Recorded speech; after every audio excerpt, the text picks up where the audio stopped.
আব্বাসের মতো বেকার লাফাঙ্গা পোলার কাছে মাফ চাওয়ার প্রশ্নই আসে না। শুনছি আব্বাস খুবই খারাপ পোলা, তোর কোনো ক্ষতি করে ফেলাইতে পারে। মাফসে মিটমাট করাই ভালো। ধুর, রাখে আল্লাহ মারেখে। আমি তো মহা সর্বশক্তিমান আল্লাহর কাছে আশ্রয় চাইছি। তিনি যদি তার রহমতের ছায়া আমার আশ্রয় দেন, দুনিয়ার এমন কোনো শক্তি নেই যেটা আমার ক্ষতি করে। দুধওয়ালা কাজটা কি ঠিক করছে? দুধওয়ালা যে দুধে পানি মিশাইছে এটা কিন্তু এখনো প্রমাণিত না। আচ্ছা মানলাম সে পানি মিশাইছে, কিন্তু তাড়াতাড়ি বুঝায় আরেকটা সুযোগ দিতে পারতো।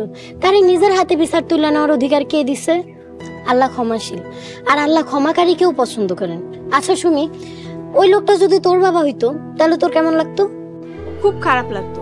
কার কথা সত্য তা জানি না, কিন্তু দুধে পানি মেশানোটা ভুল হয়েছে, তার অন্যায় হয়েছে।